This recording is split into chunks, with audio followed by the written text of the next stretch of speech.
예, 가사도우미를 성폭행한 혐의로 고소당한 김준기 전 동부그룹 회장이 귀국 의사를 밝혔습니다. 김 전 회장을 둘러싼 논란과 함께 향후 수사 방향에 대해서 짚어보겠습니다.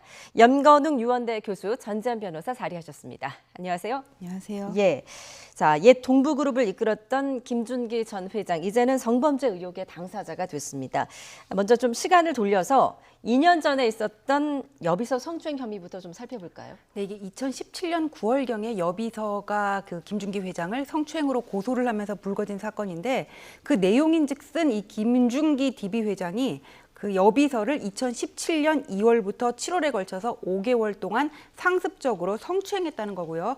증거도 있었습니다. 그 여비서가 이런 일이 지속이 되니까는 그 김준기 회장이 얘기하는 거를 녹취하기도 했고 영상도 그렇게 얘기를 했었는데요. 예. 당시 여기에 대해서 동부그룹 측에서는 여비서 측과 법무팀 사이에서 합의가 진행되고 있었다. 일부 내용이 너무 과장이 돼서 왜곡돼서 지금 언론에 알려지고 있다. 이런 얘기를 했었어요. 근데 이 일이 불거지니까 이제 김준기 회장은 개인의 문제로 회사의 짐이 돼서는 안 된다고 판단했다, 이렇게 사과 입장을 발표하기도 했고 대표이사직에서 사임을 했는데, 예. 근데 이게 문제는 뭐냐면은 사임한 것과 별도로 성추행 사실로 이제 고소가 들어왔으니까 수사는 진행이 돼야 되는데 이분이 2017년 7월에 신병치료차 미국으로 출국을 해버렸거든요. 예. 그래서 지금 조사가 진행이 되지 못하고 경찰에서는 인터폴 적색 수배라든지 뭐 여권 무효화 조치를 내렸다고 하는데, 인터폴 적색 수배라는 거는 이런 사람이 체포영장이 발부됐다 하면서 그냥 해외에다가 신원을 공조하는 의미밖에 없거든요. 정보를 공유하는 의미밖에. 네. 그리고 여권을 무효화했다고 하더라도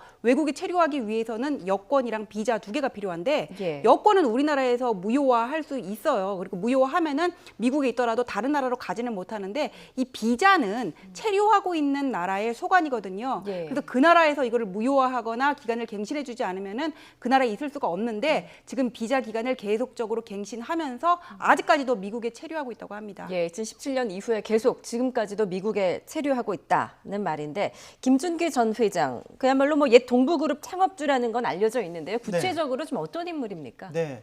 1969년에 미륜건설을 창업합니다.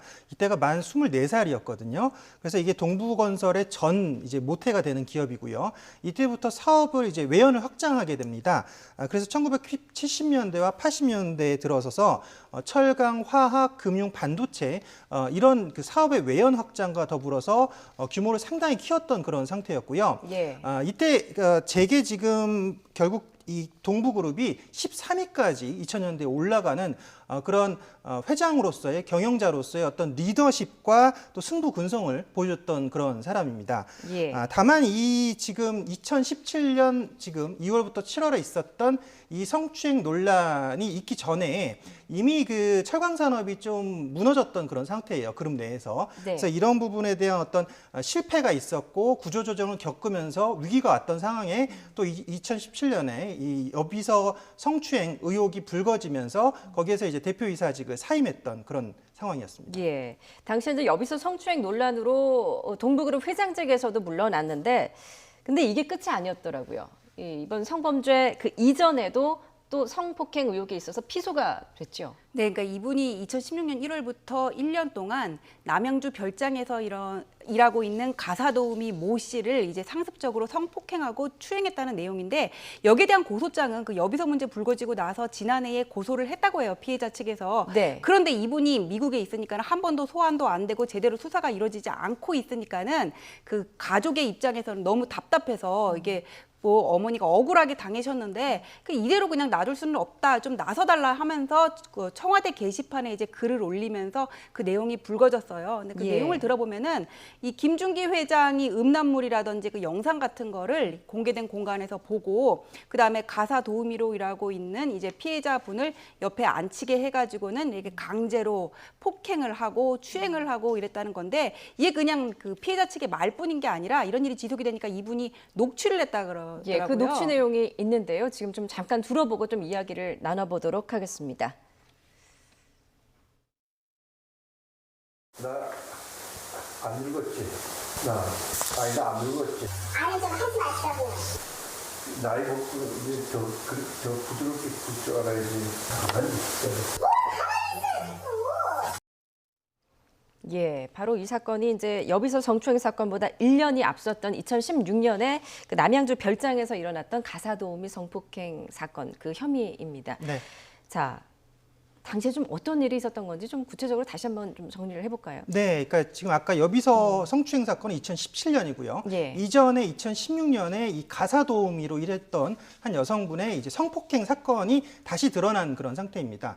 지금 이제 김준기 회장이 있던 그 남양주에 있는 자택에서 한 가사도우미가 이제 취직을 했던 그런 상태예요. 근데 이분의 그때 가정 상황을 보면 경제적으로 좀 거의 파탄이 났던 그런 상태였고, 예. 자녀들의 어떤 학비를 조달해야 되는 그런 가장으로서의 책임을 지고 있던 그런 여성이었던 것 같아요. 그래서 이 여성이 그 안에서 계속 일을 했는데 처음에는 거기가 누구의 집인지 모르고 일을 했대요. 집은 되게 큰데 월급은 좀 많이 주니까 내가 여기서 보람차게 일을 해서 내가 이제 가족들을 먹여 살릴 수 있겠구나라고 생각을 하고 일을 하고 있던 와중에 예. 거기에 이제 이제 이 동부룹 김준기 전 회장을 이제 보게 된 거죠. 근데 그 회장이 거기서 이제 이상한 행동들을 계속적으로 이제 해왔다라는 거예요.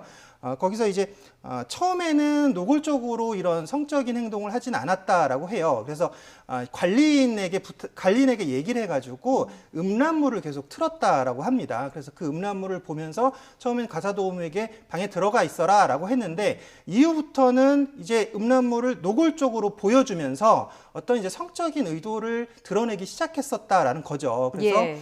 음란물을 본 이후에 거기 이제 결국 이런 내용에 대해서 직접적으로 지금 가사도우미에게 얘기를 했던 그런 상황이었고요. 예. 거기서 이제 직접적으로 성폭행이 한번 이제 발생을 했던 그런 상황입니다. 거기서부터 이 여성 가사도우미가 이건 안 되겠다, 이건 아니다 싶어서 그때부터 녹음기를 갖고 다니면서 녹취를 했다라고 해요. 그래서 아까 나왔던 그 부분이 녹취가 됐던 그런 부분인 거예요. 예. 거기서 보면 뭐 나 안 늙었지, 내가 남성으로서 매력이 있다 이런 걸 어필하면서 그리고 여자 같으면 나이가 많이 먹었으면 부드럽게 굴 줄 알아야 된다라고 하는 것도 있었고, 그리고 또 뭐 유부녀들이 제일 원하는 게 뭔지 알아? 이렇게 좀 나쁜 얘기지만 강간당하는 걸 제일 원하는 거야. 이런 식으로 자신의 어떤 성적 정체성, 관념까지 보여주는 그런 녹취들이 이제 나왔었습니다. 예. 그래서 이후부터 이제 그 성폭행을 상습적으로 당했다라고 주장을 하고 있고요. 예. 그 이후에 이제 지금 김준기 전 회장 측에서 합의를 이제 종용했다라는 거죠. 그래서 입 다물어라. 입 다물면은 합의를 그러니까 입 다무는 조건으로 합의를 해라라고 해서 지금 그 당시에 이제 입 다물고 나오는 조건으로 2,200만 원을 받고 나왔다라고 했는데 예. 그 이후에 이제 그 자녀한테 이 얘기를 했던 거예요. 자녀한테 이 얘기를 하면서 너무 어머니가 억울하게 당했으니까 이 부분을 그냥 넘어가면 안 된다라고 해서 다시 지금 언론에 제보했던 그런 상황이고요. 예. 네, 거기에 대해서 지금 또 여비서가 이미 고소했던 그런 상황에 더불어서 이제 용기를 받아서 다시 지금 언론에 얘기를 하고 고소를 추가적으로 한 상황입니다. 예, 그 피해자의 자녀로 이제 주장하는 사람이 청와대 국민청원 게시판에도 글을 올렸다고 하던데 이 가사도우미였던 어머니가 당시에 회유를 당했다. 또 이런 주장도 했더라고요. 그러니까 이 회유라는 거는 이 여성 쪽에서 문제를 제기를 하니까 김 회장 측에서 뭐 외부에 발설하지 않는 조건으로 입막음을 했다 이런 얘기인 것 같아요. 예. 근데 지금 저 회유라는 부분이 피해자 쪽에서는 그렇게 주장하고 있기는 한데 그게 어떤 합의를 했다 그런 쪽하고 연결이 될 수가 있는데 2,200만 원 받은 거는 또 인정을 하고 있거든요. 그래서 이 합의라는 게 지금 동부 측에서는 뭐라 그러고 있냐면은 합의에 의한 관계였다 이렇게 얘기를 하고 있어요. 그러면서 합의서, 각서 얘기도 동부 측에서 얘기를 하고 있는 거를 보면은 거기에 무슨 범행을 인정하면서 범행을 인정하지만은 처벌을 원하지 않는다 그런 내용은 아니고 여기에서 있었던 뭔가 불미스러운 일에 대해서 그냥 이 정도에서 종료하기로 그런 내용이 있을 것 같거든요. 예, 그러니까 동부 측에 의하면 2017년 1월에 일체 문제 제기를 하지 않겠다는 조건으로 합의 각서를 썼다. 예, 일체 문제 제기를 예. 하지 않다는 게 나중에 재판에서는 오히려 피해자 측에 불리하게 작용할 수 있는 부분이에요. 그리고 지금 저 합의금이 2,200만 원이라고 얘기를 하는데 이상한 게 보통 합의를 하면은 뭐 3천만 원, 5천만 원이지 2,200만 원 같이 애매한 액수로 합의를 하지는 않거든요. 그래서 이게 왜 가사 도우미 같은 경우에는 퇴직금을 나중에 지급할 의무는 없지만 그 합의서 내용이 좀 상당히 애매모호하게 된 게 아닌가. 뭐 여기에서 있었던 일을 여기서 종료를 하고 그 다음에 그동안 근로했던 거에 대한 수고비 쪽으로 이렇게 하면서 그러니까 여러 가지 의미가 함축돼 있을 가능성이 커요. 일단 근데 구체적인 거는 그 내용을 봐야지 알 것 같은데 만약에 그런 합의서에다가 사인을 하고 돈을 받은 게 맞다면은 저거는 나중에 피해자한테 불리하게 작용할 수도 있는 부분입니다. 예, 김준기 전 회장 측은 이제 일체의 이 성폭행 의혹에 대해서는 부인을 하고 있는 상황이고, 그렇지만 지금 여기에서 좀 궁금점은 떳떳하다면 왜 합의를 하고 각서를 썼을까? 그렇죠. 예, 그 부분이 조금 의아하거든요. 그러니까 이미 2017년 7월에 출국했던 그 당시에도 30대 여성 비서를 지금 성추행한 내용이 나왔고 거기 고소를 당했기 때문에 치료차 난 미국에 가겠다라고 지금 간 상태에서 거기서 계속 한국에 들어오지 않았던 그런 상태입니다. 결국은 의혹이 들 수밖에 없는 그런 내용이고요.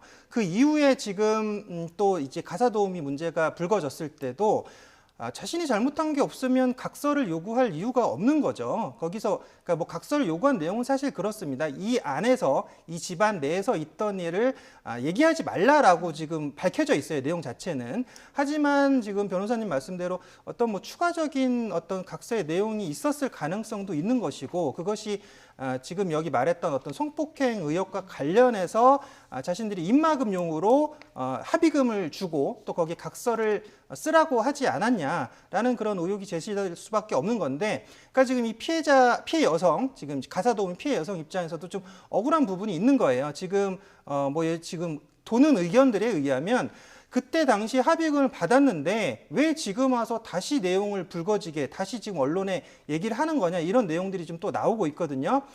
그래서 지금 거기서 그 뭐 1,000만 원을 처음에 주겠다 뭐 이런 내용, 2,200만 원 주기 전에 1,000만 원을 주겠다라고 했을 때 거기서 이제 합의를 종용하면서 지금 이 내용들, 그러니까 더 이상 어떤 내용을 더 이상 얘기하지 않겠다 그런 이제 내용들이 있었다라는 건데. 그러니까 거기에 이제 여기 썼다는 게 그게 있다는 거예요. 지금 김준기 전 회장 측에서 지금 가사도우미가 3억 원을 요구했었다 이런 내용을 얘기했다는 거예요. 근데 이 가사도우미 입장에서는 나는 3억을 요구한 적도 없고 그리고 그들이 지금 내용을 발설하지 말라고 얘기를 하면서 그냥 처음에 첫날 받은 것도 아니고 3일 있다가 내가 2,200만 원을 받은 거다. 그리고 내가 지금 생각해 봤더니 그때 당시에 이제 가족이 다칠까 봐 그리고 지금까지 사회 부유층들, 지도층들이 이런 내용이 있었을 때 한 번도 처벌받은 건 자기가 보지 못했기 때문에 그런 상황에서 이들이 계속 협박을 해왔다라고 지금 주장을 하고 있어요. 그래서 이 협박을 받아서 나와 내 가족들이 다칠까 봐 적극적으로 대응하지 못했던 것이다. 그랬더니 이제 그쪽에서는 처음에 3억을 요구했던 것이다. 이렇게 김준기 회장 측에서 얘기를 하면서 지금 또 이분이 결국은 내가 합의금을 더 많이 받기 위해서 지금 내용을 더 터뜨린 거 아니냐 이런 이제 억울한 부분이 있다라는 거죠. 하지만 김 전 회장 측은 이제 그렇게 주장을 하고 있는데 서로 간의 주장이 그렇다는 거죠. 과연 피해 여성 측은 그에 대해서 어떤 반론을 펴고 있는지 먼저 좀 이야기 들어보겠습니다. 돈은 얼마 받고 나오셨어요? 합의금 2,200만 원을 받았죠. 2,200만 원 정도를 이제 듣고 본 거 함구한다라는 조건으로 이제 받고 그러고 나서 1년이 지났는데 그 사이에 여비서가 김준기 전 회장의 여비서가 성추행으로 고소하는 걸 보면서 용기를 내서 다시 고소를 하게 되신 거예요. 그게 2018년. 지금 이제 피해자의 증언이었습니다. 상황이 너무 억울해서 돈을 받기는 받았지만 그와는 별개로 이 성폭행 사건을 알려야 돼서 밝히게 됐다. 그런데 이게 앞으로 법정에서도 다퉈질 텐데 피해자 측에서는 뭐 변호인을 선임을 하던가 해가지고는 좀 더 이렇게 영리하게 대응을 하셔야 된다 그런 생각이 드는 게 뭐냐면은 아까 김준기 회장 측에서 떳떳하다면 왜 각서를 썼냐 그렇게 얘기를 하시는데 합의에 의한 간음이 됐다고 하더라도 이게 뭐 대기업 회장의 명예를 고려하면은 성추문이 있다는 것 자체로도 명예가 깎일 염려가 있는 거잖아요. 그래서 이게 뭐 어떤 녹취록을 통해서 법률상 범죄가 확실히 된다는 건 되면 또 모르겠는데. 있었는데 그게 아니라면 각서를 작성했다는 것 자체가 김준기 회장한테는 반드시 불리하다 그렇게 볼 수는 없어요. 그리고 이거 예. 각서를 쓰고 한 거는 김준기 회장 본인이 나섰겠습니까? 기업의 뭐 자문팀이라든지 변호사들의 어떤 조언을 받았을 텐데 이게 재판으로 불거질 때의 상황도 분명히 염두에 뒀을 거 아니에요. 예. 근데 지금 피해자 얘기하는 걸 말을 들어보면은 함구한다는 조건으로 돈을 받았다고 했는데 아마 합의서에서는 함구한다는 조건 이렇게 써 있지 않을 거예요. 그냥 이 있었던 불미스러운 일을 그냥 여기서 마무리하는 조건으로 그렇게 써 있었을 것 같거든요. 그 내용은 일단 제가 못 봤겠지만 예. 그 다음에 이 돈을 가지고 뭐 나 억울해서 이 돈이라도 받았다 얘기를 하는데 돈을 받았다는 부분, 내가 자의로 받았다는 부분은 인정을 하면서 단지 그 액수에 대해서 불만이 있는 것처럼 또 이게 들릴 수도 있단 말이에요. 그래서 이런 것들이 오히려 나중에 피해자한테는 불리한 요소가 될 수 있기 때문에 네. 그 이걸 읽어보면은 문맥적으로 보면은 피해자가 아 돈을 받고 합의할 생각은 있었구나. 근데 금액에 대해서 불만이었구나. 지금 이렇게 들리거든요. 그래서 이거를 당시에 정확한 진실이 뭐였는지를 좀 구체적으로 정리를 해서 대응을 해야 되겠다 그런 생각이 듭니다. 예, 변호사님 얘기 들으니까 앞으로 이제 진실 공방으로 확대될 가능성이 좀 있어 보이는데 그런데 이제 이 여비서 사건 같은 경우에는 지금으로부터 2년 전이고 네. 또 이 가사도우미 성폭행 그 의혹 사건은 3년 전입니다. 네. 그런데 그동안 수사가 전혀 이루어지지 않았던 점도 의아한 부분인데요. 네, 그러니까 김 전 회장이 2017년 2월부터 7월에 있었던 여비서 성추행 사건의 어떤 그 고소를 당한 상태에서 미국으로 출국한 이후에 거기 미국으로 출국한 상황이 이제 자신이 질병 치료를 하겠다라는 내용으로 이제 출국을 했던 겁니다. 외국으로 이제 그 어떤 피의 사실이 있는 사람이 출국을 했을 때는 강제적으로 데려올 수 있는 조치를 할 수가 없는 거예요. 그래서 이제 그 상황에서 인터폴의 적색수배를 내립니다. 적색수배라는 것은 인터폴의 단계 중에서 가장 강력한 6단계에 해당하는 건데 문제가 뭐냐면 인터폴이 거기서 이제 실제로 결국 범인을 검거해서 잡아서 송환할 수 있는 강제 권한이 하나도 없다라는 거예요. 그러니까 거기서 지금 이 사람의 신병이 확보가 되면 한국으로 인도를 해달라라고 협조 요청을 하는 거거든요. 예. 그렇기 때문에 수사 상황에서는 인터폴의 적색수배 상황은 결국은 지금 강제로 김 전 회장을 송환할 수 없는 그런 상황이었다는 거죠. 다만 지금 김 전 회장이 다시 이제 변호인을 통해서 밝힌 이유가 내가 지금 자진 입국을 하겠다라고 한 것은 추가적인 조치를 하겠다라는 부분이 있다는 거죠. 그러니까 예. 여기 보면 인터폴 적색 수배에서 경찰이 더 강한 조치, 그러니까 범죄 인도 조약을 통해서 지금 송환하겠다라고 계획을 밝혔기 때문에 이 범죄인 인도 조약은 우리나라가 이제 전 세계 26개 국가랑 맺고 있는 조약인데 이것은 이제 강제 송환 조치가 가능한 거예요. 신병을 확보해서 강제 송환할 수 있는 조치가 가능하기 때문에 결국은 자신이 강제로 끌려 들어오는 상황보다는 차라리 내가 그냥 가서 지금 변호인과 조력을 하고 협의를 해서 이 부분에서 법률적으로 내가 어떻게 답변할 것인가 미리 조율하고 자진 입국하는 게 낫지 예. 강제로 소환되면 좀 어려울 것 같다라고 좀 판단한 상황인 것 같습니다. 예, 김 전 회장 사실상 지금 미국에서 불법 체류자 신분이라고 하던데 어떻게 추방도 안 되고 이제 불법 체류자는 아니고 오는 8월까지 체류 자격이 연장돼 있는 것으로 알고 있거든요. 그렇군요. 예. 예, 여권 무효화 조치는 됐다고 하더라도 비자 발급 여부는 이제 미국 정부의 사안이어서 계속 그 기간을 연장해 줄 수는 있어요. 그래서 경찰 관계자가 뭐라 그랬냐면은 오는 8월까지 체류 자격이 연장돼서